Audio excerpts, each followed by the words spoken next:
large part of the skill in the game of 40k comes from playing the mission right. With a new chapter approved, there are new missions, so let's see what this means for our games.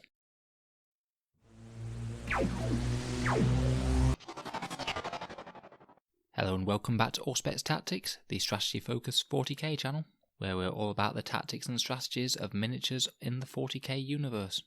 Now, other than points values, the new missions are the big thing that I'm interested in the new chapter approved, and as per normal, we have 6 Eternal War missions and 6 Maelstrom missions. In the match play section, they've got a whole slew of rules called New Battlefronts. This is basically a consolidated breakdown of all of the changes to the core rules that they've made over the last few years. It's good to have these all in place, all of the beta rules and tweaks they've made to the core game to make it more interesting and balanced. So let's take a quick look at these.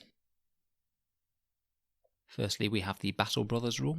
This is the one that basically means that you can't mix a detachment based only on the keyword of Imperium, Chaos, Tyrannid or Eldari. So no souping in your Skitarii Rangers with your Blood Angel Smash Captains, for example. Within one detachment, you'll still find to field them as allies, but they have to be in their own separate detachments. Second, we have Boots on the Ground, which was a flyer change. This is basically that flyers can't hold objective markers. There's the Limits of Command rule, which was a sensible idea not to be able to let you use command rerolls to reroll the dice to see how many victory points you can get, or if you seize the initiative, who goes first, or when the battle ends. There's Prepared Positions, the 2CP stratagem that allows the player going second to put all of their units in cover for 2 command points. This was a change I really liked, as it helps out the player who's going second, who usually has a bit of a rough time of it. It does, however, not work on Titanic units, flyers, aircraft and fortifications, as these are all units that aren't quite as suited to crouching in trenches and the like. There's Psychic Focus, meaning that you can only attempt each psychic power once per turn, and that any factions besides Grey Knights and Thousand Suns get progressive increases on their Smite difficulty each time they try and cast it. So one cast is on a 5+, the next will be on 6, next on 7, etc. There's Strategic Discipline, meaning that you can only use each stratagem once per phase, but that doesn't apply to stratagems that apply before the battle begins. There's Tactical Reserves, meaning that some units can start off the board via various means, and they have to come in either on turn 2 or turn 3, and if they're not set up turn 3, then they count as being destroyed. There's Tactical Restraint, that's the rule that means that you can only gain or refund 1 command points per battle round, and you can't gain or refund command points being used before the battle in any way. And it lists a few specific exceptions when that rule can be broken, such as specific warlord traits that might gain you multiple command points, and specific stratagems that can refund you multiple command points. There's the updated Targeting Characters rules, with the correct wording that they had trouble getting right for so long, and the Understrength Units rule, which in match play you can only take Understrength units as an auxiliary support detachment. So these are the core rules clarifications that we're going to be playing with the new missions. So let's take a look at the missions themselves.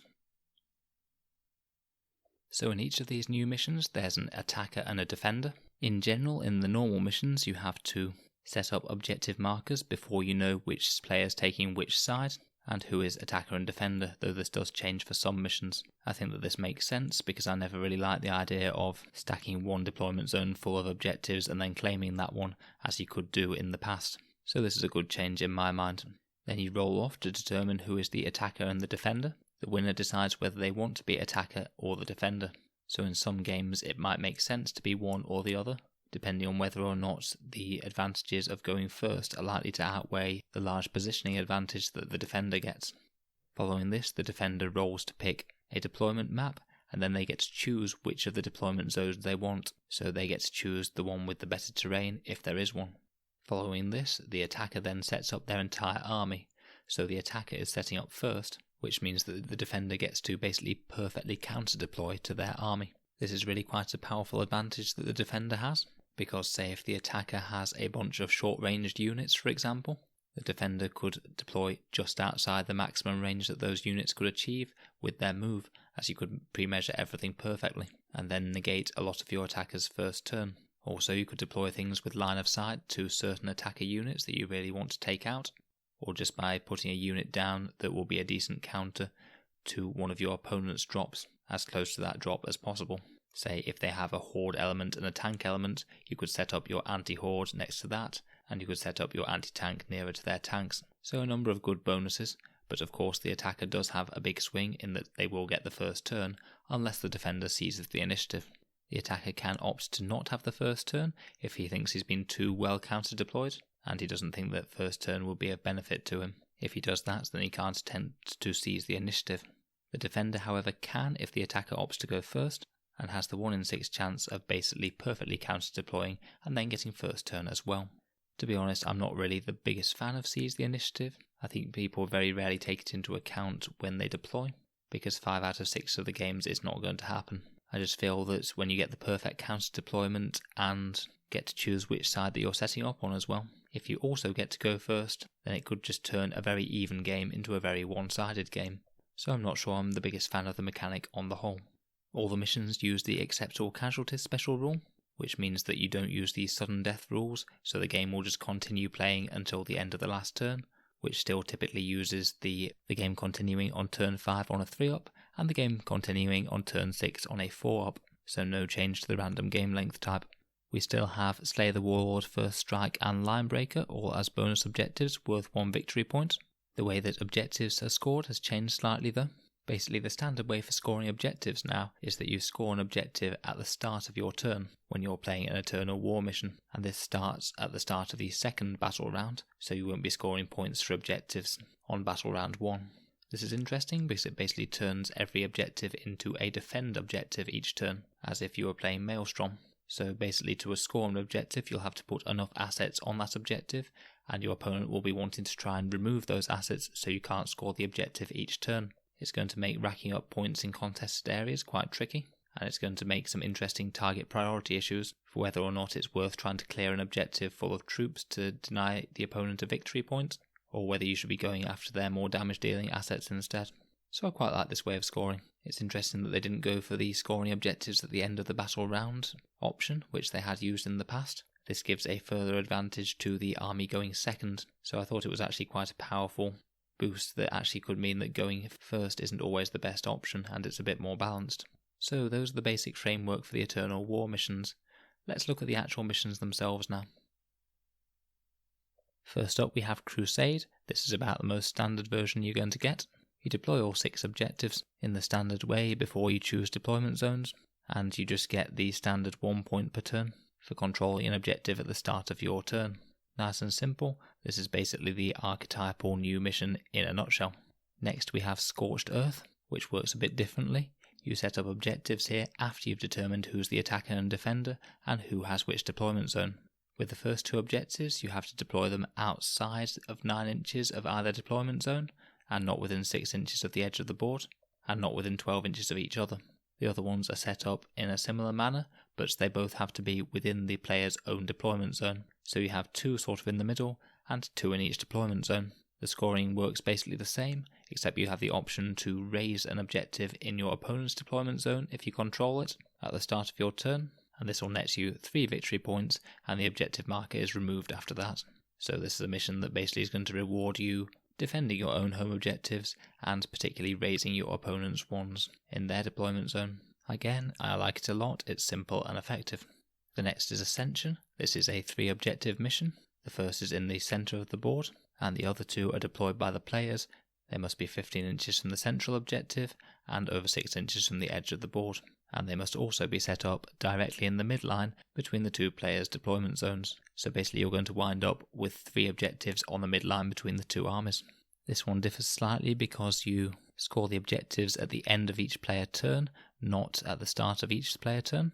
And if you have a character on the objective, then you get that objective regardless of how many models the enemy has. If you both have characters, then it's the one with the most models as normal.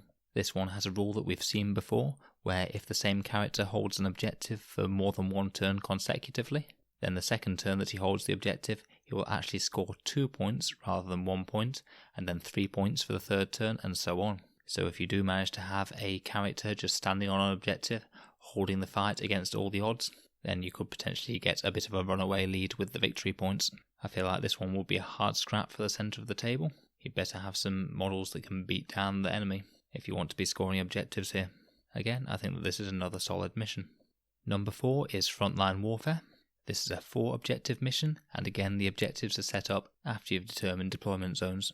The first is set up within your own deployment zone, and the second one that each player sets up must be on the midline between the 2 deployment zones, and greater than 12 inches from another objective and greater than 6 inches from the edge of the board. So this basically means you'll have 1 objective in each deployment zone and 2 on the midline. This time you score 1 victory point if you control the objective marker within your own deployment zone, 2 points for each one on the midline, and 4 points if you wrest control of your opponent's objective marker. So this is quite similar to one of the ones that we had in Chapter Approved 2019. Afraid I forget the name, but on that one you had 1 in the centre and then 1 in each deployment zone. This one basically has 2 in the centre and 1 in each deployment zone, which I think is a bit more interesting really, as that one from 2019 always felt a bit linear to me. Next up we have the 4 pillars.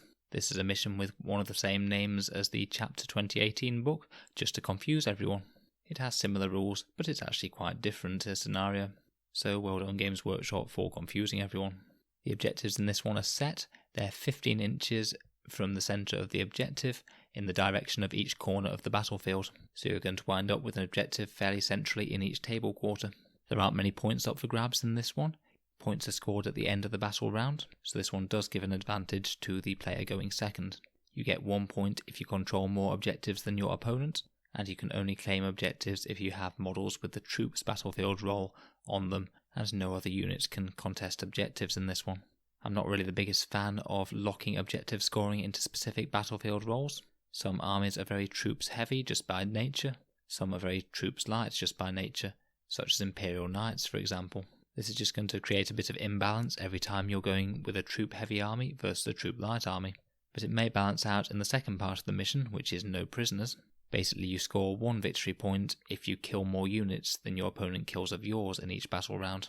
So to be fair, the Knights player is likely to get more kills per turn than the other player, just because they'll have less units. Personally I'm not quite as big a fan of this one. I'm not really the biggest fan of scoring for kill points in the first place, nor am I a fan of locking objectives to certain battlefield roles. The two might balance out a little bit, but I still feel you're going to get some matchups where some armies are going to find this a lot harder than others. Finally, we have Lockdown. This uses the standard objective deployment method, putting down 6 objectives before you choose deployment zones, and then they are numbered 1 to 6. The person going first numbers the first objective, the person goes second numbers the 6th objective, and from then on you randomly roll to decide what numbers the other objectives get. At the start of the second battle round, objective marker 2 vanishes, then at the start of the third battle round, objective marker 3 vanishes, until at the end of the game, if it goes to 7 turns, you're potentially just left with objective marker 1 on the board. You score points in 2 ways for this mission. Firstly, you score a point at the end of each of your turns for each objective marker you control. Secondly, at the end of each battle round, you see how many objective markers you and your opponents control, and the one who has the most objective markers gets an additional point. That's quite good, it gives a little bit of an advantage to the player going second again. I really quite like this one to be honest. It sounds like a little bit of a pain bookkeeping wise, but I think the game mechanics are really quite fun, particularly as the number on the objective you know how soon that marker is going to disappear. So you know you need to hold that marker until that turn and then not longer, and then the battlefield will cluster around the last objective marker like it's some sort of weird game of 40k Fortnite. Sounds quite fun, but I imagine it could be a bit swingy if one person winds up having access to most of the later objective markers for whatever reason. Sounds like a fun mission though. On the whole, I really like these Eternal War missions. I most certainly prefer progressive scoring to end of game scoring, as it makes it more about manoeuvring and claiming points rather than just flatly just killing your opponent and then walking to the objectives. I'm also fairly happy to see no kill points on the list. I'm not the biggest fan of this one, particularly as you can have just unwinnable matchups. Say if you're a player playing Imperial Knights, when you play against an army of guardsmen with multiple small units, basically the Knight player is automatically going to win if you're playing flat kill points, because even if they get absolutely hammered and lose all their models, they only need to kill 6 or 7 units, and they've basically won the game already. So I think this might be my favourite set of chapter approved Eternal War missions so far. I think Games Workshop have been really tightening up on what makes a good game that actually rewards the player doing the best and isn't just about wiping your opponent's army off the tabletop with big guns, though admittedly that certainly helps in any game. Let me know your thoughts on the missions down in the comments below. I'm looking forward to giving these a try once they're out. I'm going to be covering the Maelstrom of War missions in another video later this week, as they have their own new unique rules, and frankly I think that we're going to need another video to look into the new ramifications and the missions themselves properly. As always, thanks for listening. Feel free to subscribe if you'd like to hear more content like this, or to support me on Patreon if you like and enjoy the content and would like to help out the channel. Thanks again for listening. I'll see you guys next time.